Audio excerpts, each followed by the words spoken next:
Amém?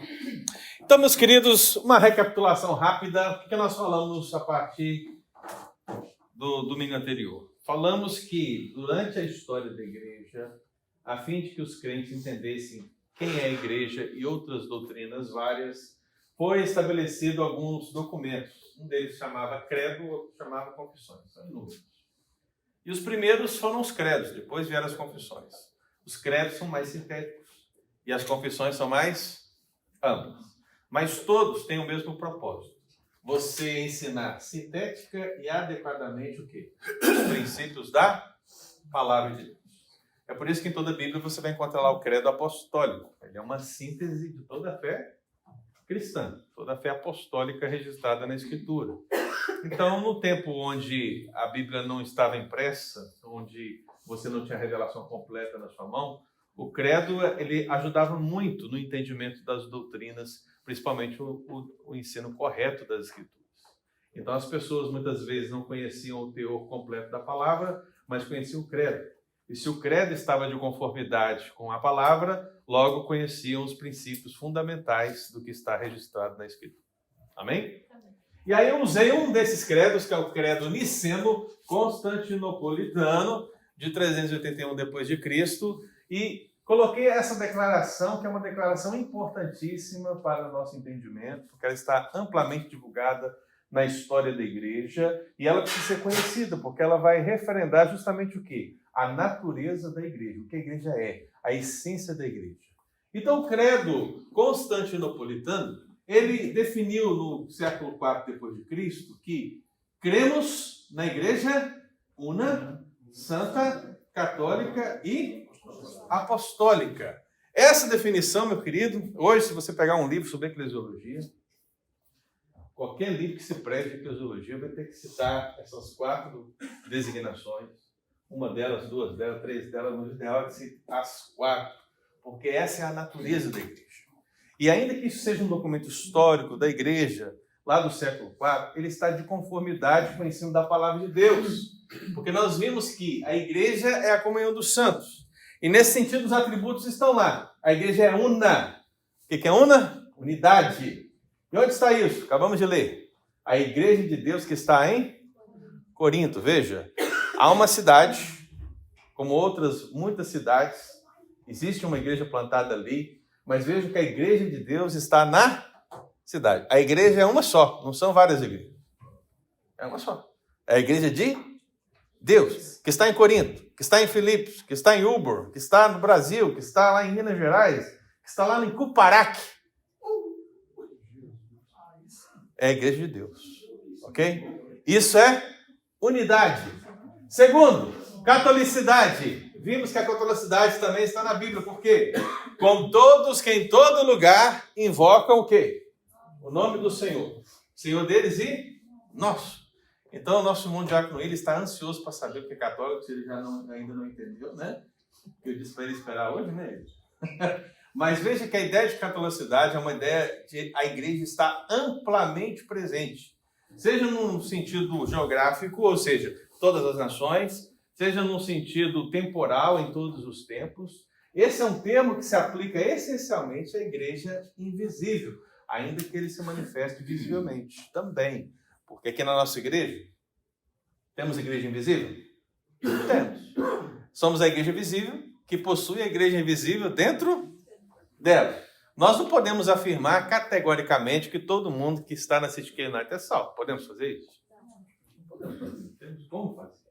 Mas que existe uma igreja de Deus aqui, existe. Amém? É isso aí. E aí vimos os 2 outros atributos. Atributos da santidade. Onde está? Aos santificados em Cristo Jesus. Chamados para ser santos. Veja só que interessante.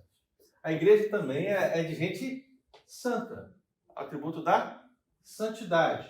E por último, o atributo da apostolicidade, porque o texto diz, Paulo chamado pela vontade de Deus para ser o quê? Apóstolo.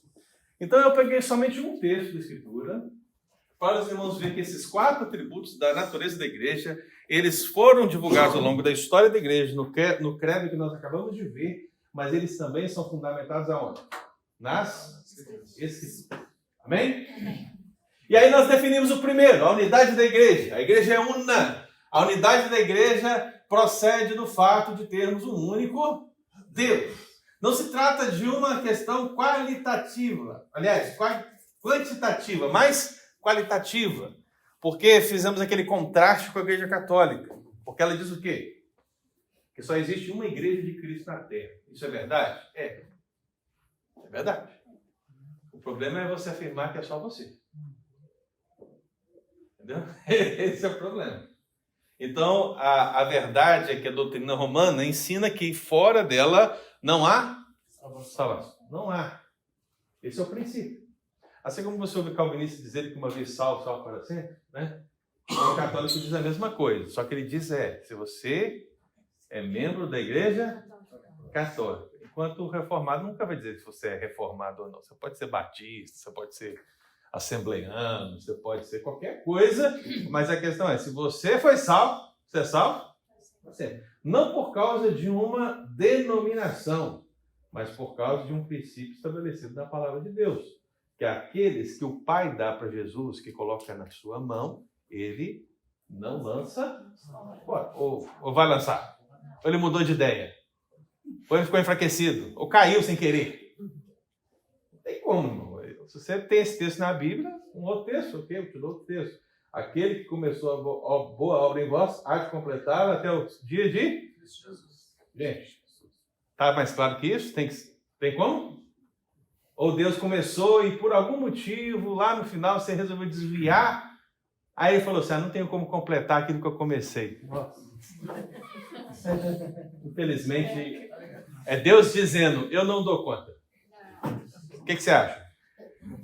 Não, irmão, pelo amor de Deus. Então, leia a palavra de Deus e entenda isso, ok? Então, a igreja é una. Deus só tem um único povo. Ele tem uma única igreja. E essa igreja, meu querido, ela está subdividida, no nosso contexto, em muitas denominações. Né? Essas denominações, elas existem pela permissão de Deus. Não era o desejo de um reformador, com certeza. Mas elas existem porque nós temos muitas dificuldades. Nós somos pequenos, nós somos pecadores. Nós não aceitamos alguns pontos de fé e acabamos por criar novos grupos, né? Porque divergimos em um ou outro em ponto. Mas a verdade é que nós nunca podemos divergir naquela que é a coluna central do cristianismo. Então, se você tem, por exemplo, a Trindade, você tem a Trindade. Você tem o fato que a salvação só é possível através de quem? De Jesus. Né? Que ele é o único Salvador, que não há outro. Né? Se você, por exemplo, crê que Jesus voltará, veja que isso são partes dessa espinha dorsal do cristianismo. E isso, um presbiteriano, um assembleiano, um batista, qualquer um vai acreditar nisso aqui, porque essa é a essência do cristianismo. Somos irmãos, amém? Agora, quando você pega aqui e fala assim, não, veja, só existe um Deus. Jesus não é Deus e o Espírito Santo não é Deus. Já estava acontecendo o que aqui? Fugindo da espinha dorsal. Aí é outra coisa. Aí aqui já vira o quê? Uma seita. Seita. Porque distorceu o quê? Um princípio elemental do cristianismo. Mas aí a pessoa fala assim, não, Jesus voltará. Mas ele voltará 2 vezes. Como disse as personalistas acreditam, né? Não, isso aqui está aqui, ó. Por mais estranho que possa parecer, não é um aspecto que vai contra a espinha dorsal. Deu para entender, irmão? Se você acredita em 1 ou 2 vezes, essencialmente, isso não vai alterar o fato de sermos irmãos em Cristo. Se você acredita que o batismo tem que ser com muita água, pouca água, ou uma água mediana, vamos achar um meio termo, isso vai ter alguma relevância na nossa irmandade em Cristo? Não. Agora, a nossa igreja tem a sua visão, correto? Assim como a outra igreja tem a sua visão. Mas de maneira nenhuma isso pode nos tirar o quê? O foco que somos uma só igreja. Né? Então essa é a ideia de una. E hoje vamos iniciar então aqui a santidade da igreja. A igreja é santa. Então, o que quer dizer isso? Efésios 5, 27. Qual o propósito de Cristo? Ele quer apresentar o quê? Uma igreja gloriosa. Gloriosa. Sem mácula. Sem mancha. Nem ruga. Meu Deus. As mulheres agora ficou complicado, hein? Ficou complicado, hein? A minha esposa, ela virou para mim e falou assim, como eu estou? Está linda, amor. Tá maravilhosa e tal. Mas você não está vendo essa ruga aqui? Você não está vendo essa dobra aqui? Você não está vendo isso aqui? Não? Não estou vendo. Fala que tá igual. Mas ela está vendo. Mas ela está vendo. Eu tenho que fazer um procedimento aqui. Eu tenho que fazer um procedimento acolá. Eu não sei o que mais. Mas veja. Nós ainda somos pecadores, não é verdade? O nosso corpo ainda está em deterioração. Essa deterioração do nosso corpo, porque estamos morrendo a cada dia, né? Ela é uma prova cabal do nosso pecado. Porque qual é o salário do pecado? A morte. A morte é o estágio último da deterioração do ser humano. É o estágio último. Mas o nosso envelhecimento, o nosso enfraquecimento, as doenças, todas as distorções que temos na nossa saúde, em essência, elas são resultado original do pecado, a essência do pecado, não uma atitude pecaminosa, ok, irmão? Não estou dizendo que você está com dor de cabeça essencialmente porque você mentiu, ou que você tem um câncer porque você não deu dízimo. Tá entendendo? Não. A ideia é que o fato de sermos pecadores gerou o sofrimento, gerou a morte em vários níveis, e isso é perceptível em nós hoje. Todas as nossas debilidades estão em essência porque somos pecadores. Mas o propósito de Deus não é esse.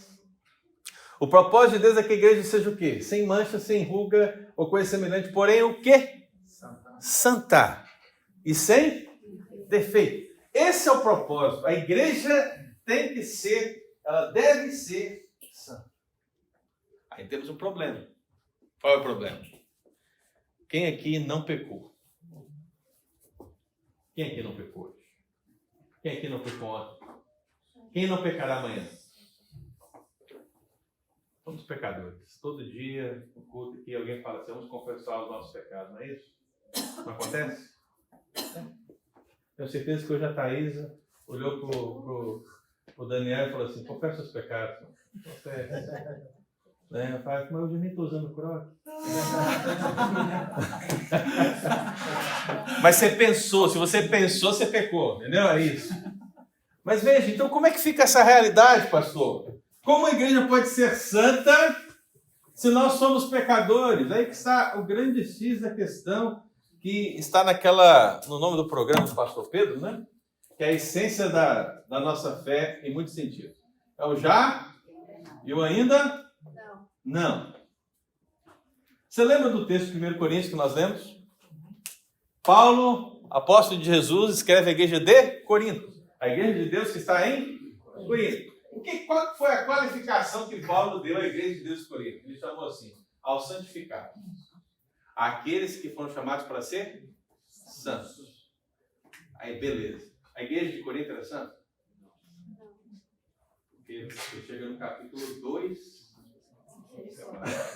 Isso é no capítulo 1. Mas quando você chega no capítulo 2, já começa o choque de realidade. O que tinha na igreja? Divisões. O que mais? Quem sabe? Hã? Contendas, divisões. O que mais? Incesto. O que mais? É muita coisa, né? Mas e os santificados? Cadê, gente? Veja. Há um propósito onde a igreja já é santa. Porque quando Deus olha para você, Ele não vê a sua santidade porque ela não existe, né? Ela não existe. Mas Ele vê a santidade de quem? De Cristo. É por isso que Cristo te justifica, né? Então quando Ele olha, Ele já te vê santo em Cristo. Mas, no dia a dia da igreja, o prático da igreja, ainda você não é. É por isso que você confessa os seus pecados e o faz não no nome do pastor Ângelo. Amém. Por que você não pode pedir perdão pelos seus pecados no meu nome? Você não é pecador também. Porque eu sou pecador. É justamente isso. E por que você pede em nome de Jesus? Ele é sem pecado. Justamente porque é sem pecado. Porque o seu sacrifício foi suficiente para remover a culpa, né? Mas veja, foi removida a culpa, foi removida a condenação, mas não foi removido ainda os efeitos do pecado na sua vida. Muitos deles, né? Você vai morrer? Provavelmente. Ou não? Não sei. Quem sabe que Cristo volta. Ó. Mas veja, naturalmente, você pode ser o que você for. Tá bom? Você pode até dizer para mim que você é do nível de Elias, Enoque. Você vai morrer, filho. Você vai morrer. Vai chegar o dia da sua morte, tá? Então vamos carregar o seu caixão, com certeza. Mas veja, isso é prova inequívoca que o pecado ainda habita em você. Porque se não há pecado, não há morte. Simples, tá bom? Então o pecado continua sendo ainda algo permanente. Só que agora você não tem apenas uma natureza, você tem duas. Você também tem a natureza, nova natureza que Jesus colocou em você por meio de quem? Do Espírito. Vamos dar, olha só a designação do Espírito. Espírito. Vamos de novo, gente? Espírito Santo. O que o Espírito Santo vai fazer na sua vida pecaminosa? Muito bem. Olha só. As palavras se encaixam. Então aqui nós temos o propósito de Deus. A santidade da igreja. Então nesse sentido, meu querido, ela emana justamente de Deus, porque Deus é santo. Eu acabei de falar que aquele que aplica a obra redentora de Cristo em nós é o Espírito chamado de Santo. Ele vai nos santificar. Ele vai nos moldar. Ele vai fazer a nossa mente ser como a mente de Cristo. Ele vai fazer que os nossos caminhos sejam o caminho de Cristo. Que as nossas orações sejam para a glória de Cristo. Todo o processo da igreja de santificação passa pelo Espírito Santo de Deus. Porque se não for assim, meu irmão, você será um monge. Você vai achar então que é possível ser santo enclausurando-se numa caverna, numa montanha, distante de tudo e de todos. Não, você não vai conseguir. Você pode se isolar do jeito que você for. E olha, pasmem, já tentaram isso na história da igreja. Já tentaram se isolar, já tentaram se santificar dessa maneira, mas não conseguiram. Por quê? Porque o pecado habita dentro de nós, não apenas fora de nós. Então, não tem como fugir desse pecado, a não ser que Cristo te ilumine. A não ser que Cristo te transforme. E aí, meu amado, o que quer dizer santa, portanto? Que os crentes são impecáveis? Não. É o que você ouve na prática. É lá quando você conversa com aquela pessoa que não é da igreja. Aí ela fala, não, porque vocês crentes, vocês acham que vocês são santinhos, né? Vocês são perfeitos, vocês são... Na verdade, é santinhos do pau oco. É o que a gente escuta. Mas, essencialmente, nós não somos santos no sentido pleno dessa palavra. Mas somos santos em Cristo Jesus. Porque Ele nos separou. A ideia da palavra aqui, ó, coloquei a palavrinha aqui, ó, Kodesh. O pessoal aí das antigas, deixa eu pegar um pessoal da antiga, deixa eu ver. Quem é da antiga aqui? Jesus, tem ninguém aqui? Eli não, esse é mais antigo do que... Eu estou pensando antigo no nível de década de 60, não da época de Noé. Mas, Merinha, talvez você já lembrou, você já ouviu aquele grupo Kadosh? Hã? Já? Merinha, você sabe que você é mais nova que eu, né, Merinha? Não é, pois é mais nova que eu estou no mesmo nível que você. Então, oi? Baterista muito ruim.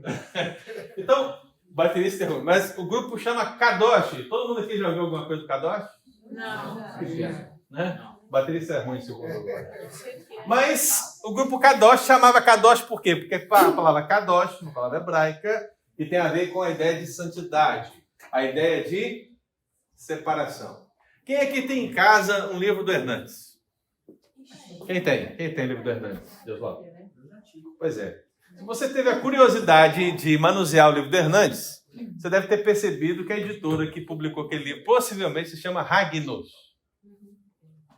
O que é Hagnos, gente? Hagnos, que vem do hagios, do grego, que significa o quê? Santidade, separação. A ideia é o conceito de separação. A ideia de santo, portanto, é a ideia daquilo que é separado. Deus nos separou do mundo, Deus nos tirou do mundo, Deus nos tirou das trevas, Ele reservou um povo para si, por isso que é una, Ele tira o povo para si e Ele vai santificar esse povo, vai fazer esse povo glorificá-lo. Essa é a ideia. Santidade. Então não somos cristãos impecáveis, Não somos cristãos impecáveis. Mas podemos não pecar. Podemos pecar muito menos. Por quê? Porque o Espírito Santo habita em nós. É por isso que Lutero disse. Lutero não disse já e ainda não. Ok? Ele não disse isso. Mas ele disse: Simo justus et peccator. Pareceu um padre agora, né? Quase que eu falei. Quer falar latim? Fala assim, ó. Simo justus et peccator. Puxa o R no final, peccator. Simo justus et peccator. Aí você bota a entonação para parecer um padre. O que significa? Ao mesmo tempo, justo e pecador. Quem falou simultâneo aí? Simultaneamente. Dulce, mas veja que Dulce, ela é uma poliglota, né? Veja que ela já pegou a palavra simul do latim e ela já fez a ligação com a palavra simultâneo, porque é isso mesmo, Dulce, né? A palavra simultâneo vem daí, né? Então ele está dizendo, ao mesmo tempo, ou simultaneamente, eu sou justo e pecador. Você é justo em Cristo Jesus, mas você peca por causa da natureza humana. Então, Deus nos separou e Ele vai fazer essa obra em nós, queridos. Então, a igreja é santa, ela deve ser santa porque Deus é santo. Nós somos chamados à santidade. Sem a santidade, ninguém verá o Senhor. Não é isso que a Bíblia diz? 1 Tessalonicenses 4, 3, 4, 7. Não é isso? Então, não é o caminho que devemos seguir, irmãos? Não é porque você peca que você vai viver com pecado. Qual que é o ensino do apóstolo Paulo? Ele disse assim, olha, eu vou pecar mais para que a graça de Deus seja mais abundante. Vai ser um pensamento meio estranho, né? Porque a gente ouve que Deus tirou a culpa, então basicamente você confessa e deixa, mas é muito comum os crentes, ao ouvirem o ensino bíblico, falarem assim, pastor, mas se eu então oro e abandono e eu peco de novo, como é que é? Porque parece que eu não estou mudando a minha vida, parece que as coisas continuam. E a gente tem a ideia, que uma vez que a gente confessa um determinado pecado, esse pecado some, assim, ó, sumiu, acabou, não tem mais. Né? Ele não existe. E não é assim, irmão. A natureza pecaminosa ela é uma permanente verdade da nossa vida. Então, é possível que você viva os mesmos pecados várias vezes, mas é preciso confessá-los todos. Ok? Diga aí. Só diga aí. Diga eu. Coitado. Nada, foi quem falou? Não, eu chamei você de ali. É um santo mesmo, né? Uma coisa. Assim, baseado no que você está falando e no que Paulo diz aos Gálatas 5, para a gente fazer morrer a nossa natureza. Uhum.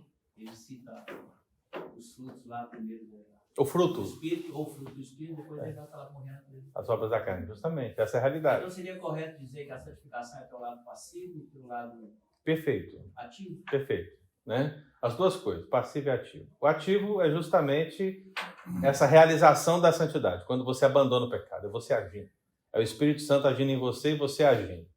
Vocês estão lutando contra o pecado. O passivo é aquele que Cristo coloca em nós. Né? Ou seja, quando Ele nos separa, é esse sentido passivo. É perfeito. É bem teológico o seu argumento, inclusive. Foi uma pergunta. Uma pergunta teológica. Eu não Né? sabia. Então, a santidade da igreja. Nesse sentido, meu irmão, a santidade da igreja também é um pressuposto que abençoador. Veja o texto aqui de João 17, na oração de Jesus, ele disse assim: e a favor deles eu me santifico a mim mesmo, para que eles também sejam santificados na verdade. Veja, como assim Cristo santifica a si mesmo? Ou seja, a vida plena, a vida perfeita de Jesus, ela tem um propósito. Qual? Fazer a nossa vida ser perfeita como a dele. Isso começa aqui, continua aqui, se processa aqui, mas só terminará onde? Na glória, no céu. Não a glória Rio de Janeiro ou a glória Vitória, ok? Não, mas glória de Deus. Somente lá. Então, nesse sentido, irmão, o que esse argumento é importante para a igreja? Uma igreja santa, ela deve tratar com o quê? Com as divisões. Ela deve tratar contra as politicagens. Ela deve tratar contra as imoralidades. Ela deve tratar contra o pecado. Se a igreja não trata o pecado, e é isso que nós vamos ver adiante, no nosso próximo estudo, a lição 3, né? Quando vamos falar das marcas da verdadeira igreja, nós vamos ver que uma das marcas da verdadeira igreja é justamente esse tratamento com o pecado. Porque se a igreja não trata o pecado, meu querido irmão, ela não está exercendo o conceito de santidade. Ela não está vivendo a essência da separação do pecado. Mas pelo contrário, ela está o quê? Se amoldando, se ajustando. Percebe? Então é preciso que a gente tenha a ideia que o que Deus quer de nós é que a igreja seja santa. Amém? Amém. Alguma pergunta sobre isso? Diga. O tratar aí, por favor. Devine o quê? O tratar. Tratar? Como que a igreja deve tratar os... Mateus 18, né? Acho que é um bom caminho. Então imagine que você tem um irmão que, vamos pegar o contexto do próprio livro de Coríntios, né? Que fala de alguém com incesto dentro da igreja. Vamos imaginar que essa pessoa que tem incesto na igreja é filho de um presbítero. Alguém rico, muito rico. Alguém muito rico, né? Para dificultar um pouco mais. Para dificultar um pouco mais. Imagina que essa pessoa ela é dona de metade do dízimo da igreja. Imagina ainda que é muito amigo do pastor. Nossa, tá ficando complicado. Aí já vai ficar politicagem. Tá ficando complicado. Não, mas aí que tá. O que faremos? O que faremos? Agiremos com politicagem ou vamos tratar a imoralidade? Então, preciso tratar a imoralidade. Então, no primeiro caso, você vai confrontar essa pessoa. Né? Você não tem provas, você vai buscar provas. Você vai confrontar o pecado dela. Então, se a pessoa confessou, a partir da confissão dela, você avança para disciplina no conselho. Se a pessoa não confessou, você vai buscar provas disso e vai pressioná-la até ela confessar ou até que se prove que ela é inocente. Mas você vai fazer todo o tratamento dos dois. Isso é tratar com o pecado. É levar a essa última circunstância a fim de remover isso do meio dele. Eu queria ensinar dúvida se era só tratar-se diante da igreja, como geral, da igreja tratando com o pecado. Não. Eu ia direto lá. Isso aconteceria se a igreja fosse congregacional, né? Mas a nossa igreja presbiteriana não é assim, né? Nós tratamos individualmente como membros, seguindo Mateus 18, e como igreja tratamos presbiterialmente através do conselho da igreja. Então, geralmente, o que a igreja sabe, no final de tudo, é da sentença. A sentença que a pessoa foi excluída, ou que ela foi disciplinada. Não sei isso, de chegar publicamente e expor o pecado. Assim, a igreja, como, por exemplo, na pregação, assim, tratar o pecado ali.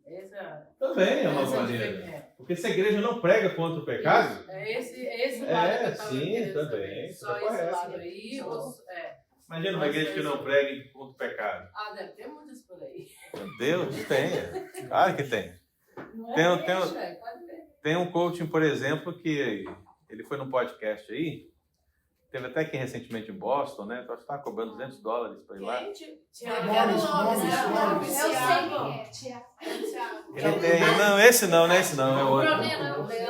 Ele tem um relógio, inclusive, de R$200. Deu lindo? É lindo. Mas lá no podcast perguntaram para ele, por que, atenção querido, por que você não fala do inferno? Olha que pergunta boa, hein? Fizeram essa pergunta pra ele? Por que você não fala do inferno? Claro, que é as críticas que ele está certo.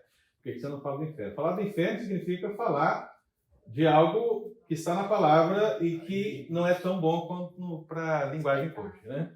Então, por que você não fala de inferno? Ele diz, olha, porque eu prefiro falar de coisas boas.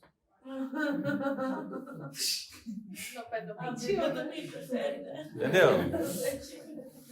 Então as pessoas, obviamente, vão preferir o quê? Coisas boas, é óbvio, né? Porque se eu começar a falar aqui que você é terrível, que você é pecador, que você é miserável, que você precisa confessar seus pecados, se Jesus, né, não for Jesus na sua vida... Aí como é que vai cobrar 100 conto no ingresso? Oi? Como que vai cobrar 100 conto no ingresso? Como? Para chegar lá e ouvir uma aberração dessa? Não! Gente, tem que ser algo palatável, algo agradável. Meus lindos, meus lindos. Isso, é isso aí. Mas a gente pagando $100 para ir É 200. Tem que declarar vitória em Jesus. Gente, então, observa aqui, ó, Romanos 6:22. Atenção, eu não vou conseguir terminar hoje, gente. Romanos 6:22. Agora, porém, libertados do pecado, transformados em servos de Deus, tendes o vosso fruto para a santificação e, por fim, a vida eterna. Então veja, qual é o caminho do crente? Você foi libertado do pecado? Em Jesus? Amém, eu fui. Acabou a obra? Não. Segundo, você foi transformado servo de Deus. Acabou a obra? Não. Para onde você vai? Para a santificação. É por isso que agora, esse sentido ativo que o nosso irmão presbítero Luiz mencionou, esse sentido ativo da santificação, é aquilo que muitas vezes você ouviu como processo. Já ouviu falar disso? Processo de santificação? Que a santificação é um processo. Por quê? Porque ela está sendo executada na sua vida todos os dias. Mas ela também é uma ação única, temporal única de Jesus. Quando ele te separa do mundo. Ele não te separou hoje, aí você caiu, ele vai te separar amanhã de novo. Aí você caiu, ele vai lá e te separa de novo, uma terceira vez. Não. E uma vez que ele te separou, ele te separou para sempre. Agora é o seguinte, com essas duas naturezas, ele vai trabalhar esse processo para que a cada dia, em todas as circunstâncias, sejam as circunstâncias de sofrimento, sejam as circunstâncias da fé, as circunstâncias de perseguição, em tudo que nós vivemos, seja bom, seja ruim, tudo, meu irmão, está dentro do processo de santificação, onde Deus usa todas as coisas para o seu plano. É por isso que o apóstolo Paulo diz: todas as coisas cooperam para o bem daqueles que amam a Deus. O que é cooperar? Trabalhar junto. Trabalhar junto. Então veja, quem é sua irmã? É a aprovação. É a aprovação. Quem é o seu filho? É a dificuldade. Ou seja, tudo aquilo que nós passamos em Cristo Jesus, aquele carregar a cruz, não foi o que Jesus disse? Cada um tome a sua cruz e venha após mim? Não é isso? Então, no momento que você carrega a cruz do Senhor, você está santo, você está salvo, você é servo, mas você é coparticipante dos sofrimentos do Senhor Jesus. É coparticipante. Não foi isso que o apóstolo Paulo disse para Timóteo? Não vou parar para dar para alguém que está querendo entrar no ministério. Cadê o Marcelo? Está lá, né? Chega assim para o Marcelo, né? E dá uma palavra de ânimo para ele.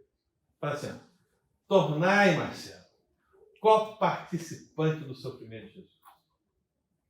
Talvez ele diga amém, mas é porque ele não entendeu a intensidade dessa palavra. Talvez seria melhor assim, Marcelo, uma palavra de ânimo para você. Você toma a bênção, aí já ficou legal. Não ficou? Você toma a bênção, porque bênção é coisa boa. Aí você pensa, nossa, é bom. Mas quando você fala, participante do sofrimento, você começa a pensar na vida de Jesus. Tentado pelo diabo, perseguido pelos líderes religiosos. Aí você começa a perceber todo o sofrimento que ele teve a fim de anunciar a mensagem, o evangelho àquelas pessoas, como foi perseguido. Quando você começa a perceber aqueles primeiros cristãos, que foram chamados de cristãos porque eram como ele, e aquilo que eles receberam por ser como ele, você passa, eu ser como Jesus? E eu ser co-participante do sofrimento de Jesus?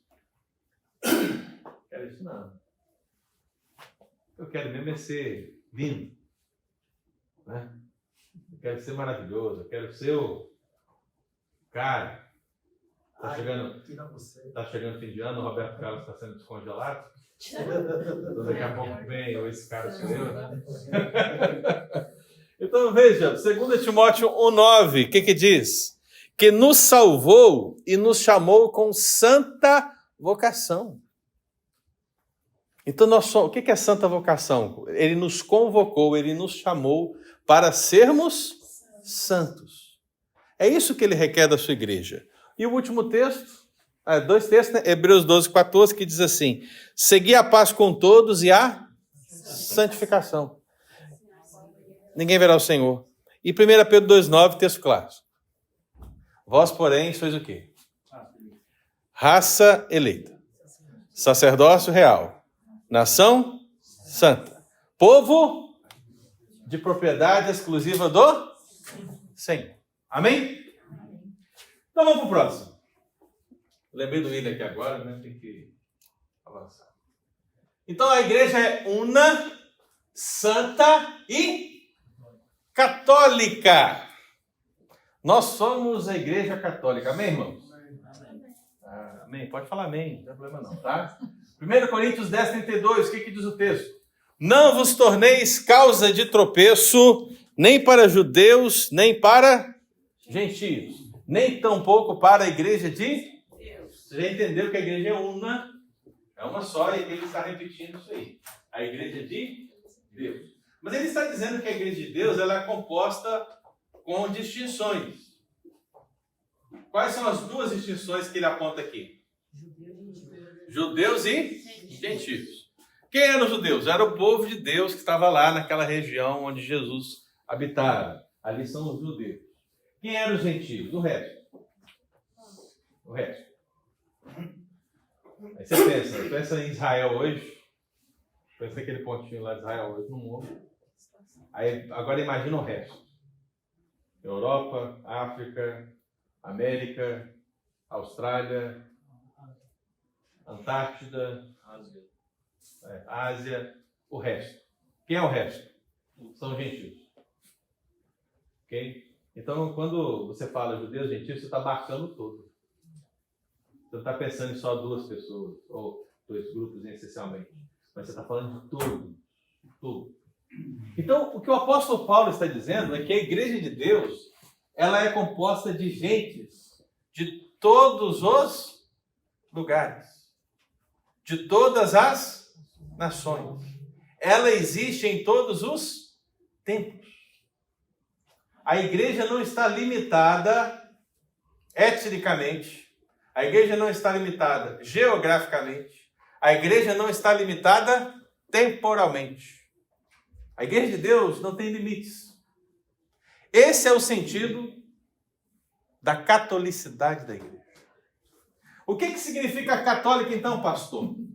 A ideia da palavra católica é algo que abrange o todo. Ou seja, uma totalidade.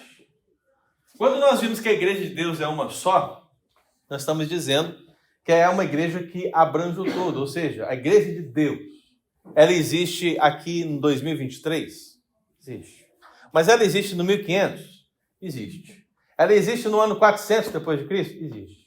Ela existe, meu irmão, desde Gênesis. Desde Gênesis. E se você quiser avançar com mais propriedade, ela existe desde o decreto de Deus lá atrás, que eu nem sei quando foi. Ela existe lá. Mas à medida que a história vai desenrolando, Deus vai chamando os seus. Não importa se eles são judeus, não importa se eles são gentios. Não importa onde eles estejam ou quando eles estejam, Deus vai chamá-los. Deus vai chamá-los para ser uma igreja una, Deus vai chamá-los para ser uma igreja santa, Deus vai chamá-los porque a sua igreja é católica. Ela abrange tudo e todos. Não significa, é claro, irmão, que a ideia de igreja católica é uma denominação, né? Não. A igreja católica chama isso para si. É por isso que ela se chama católica, né? É justamente por isso. Porque nessa época do século IV, a igreja católica ainda não se chamava católica. Era cristã. Mas isso veio depois ainda. Depois. Então, mas era a igreja cristã. A igreja foi chamada dos nazarenos. A igreja foi chamada do caminho. Né? A seita cristã. Ela recebeu vários nomes. Mas em determinado momento ela recebeu esse conceito de católica justamente porque ela era a única igreja que abrangia todo o Império Romano, né? Ou seja, ela abrangia tudo que era conhecido, né? Tudo que era conhecido. Então eles diziam, nós somos a igreja católica. Por quê? Porque estamos em todo lugar, aqui nesse universo conhecido. Nós abrangemos o quê? Tudo. É por isso que se diz universal.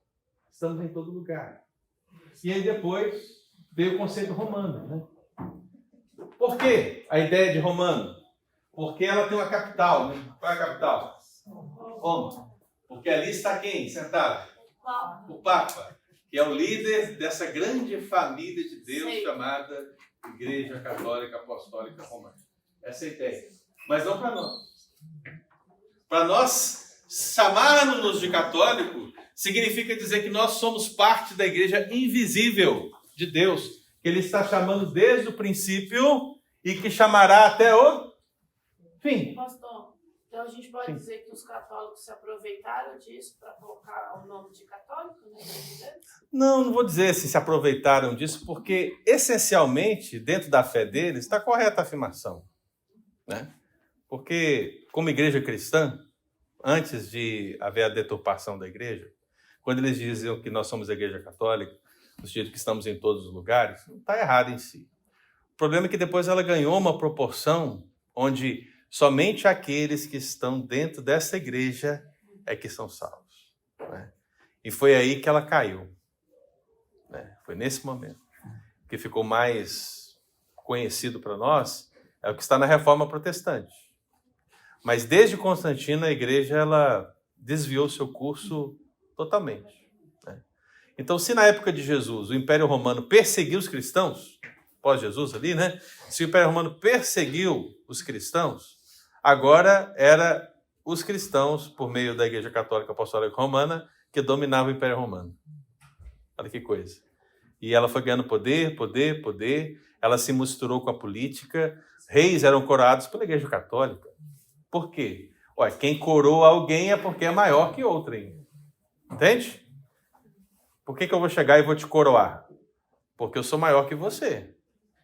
Não pode o inferior coroar o superior. Então a Igreja Católica coroou os reis, né?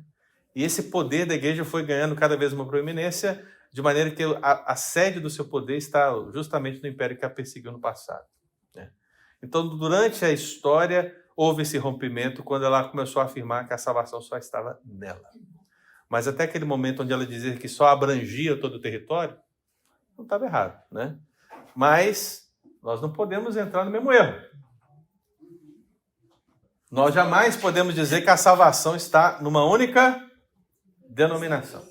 Diga. Existe na linha histórica um ponto, seja antes da reforma ou depois da reforma, antes da divisão ou depois da divisão, em que a Igreja Católica, como a conhecemos hoje, se denominou católica, já que muito antes a igreja era chamada de seita cristã, tinha vários nomes. Sim. Qual foi o ponto histórico? Constantino. Foi Constantino, então foi muito antes da reforma. Muito, 1000 anos antes. Constantino foi bom. Para a Igreja Católica foi excelente. Não, Foi com Constantino que se chamou Igreja Católica. Veja que aqui o século é qual? 381, naquele credo niceno-constantinopolitano. 381. Sim. Então aqui se citou pela primeira vez, não pela primeira vez, mas nesse sentido de igreja, a primeira vez, a expressão católica, catolique. Mas Inácio de Antioquia, no século I, já tinha usado o termo. Quando ele falou, por exemplo, onde está Cristo, está a igreja católica. Então, a Igreja Cristã, resumindo, numa linha histórica, numa linha cronológica, sempre foi católica. A partir do momento da Reforma foi que se separou. Não, bem antes da Reforma. Quando se estipulou Roma como a capital do Império, ela se tornou a católica romana. Então, a partir desse momento, um rompimento se deu. Pastor, o ponto acho que aconteceu quando Constantino declarou todo o Império Romano cristão. Todos são Sim. cristãos. Aí o Bárbaro, todo mundo era cristão. Aí você colocou capital, Roma. Exatamente. Entendeu? Historicamente, esse é o ponto. Que a Igreja Católica Apostólica Romana passa a existir. Sim. Ok? É ali, Constantino. E a partir de então, mesmo muito antes da Reforma, muitos grupos divergentes começaram a se reunir em suas casas, que seriam o miúdo, o começo da Reforma. Eu posso dizer que sim para você que esses movimentos que discordaram da Igreja Católica, né, não eram movimentos, eram pessoas, né? Eles são conhecidos como pré-reformadores. Todos morreram terrivelmente, de todas as maneiras possíveis. Jerônimo Savonarola, por exemplo, queimado. Outros enforcados, decapitados. E o que eles queriam? Traduzir a Bíblia para o vernáculo. Coisa assim, básica, né? Morreram. Diga, meu cara. Quando Constantino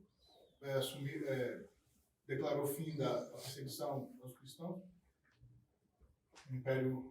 o imperador, isso foi uma coisa boa no primeiro momento, porque acabou a perseguição, houve a possibilidade de credo, de concílios, de elaboração de credo de Nicéia, de Constantinopla, e também pela cessação da perseguição, foi possível também desenvolver boa teologia, como os pais da igreja, não os apostólicos, os posteriores.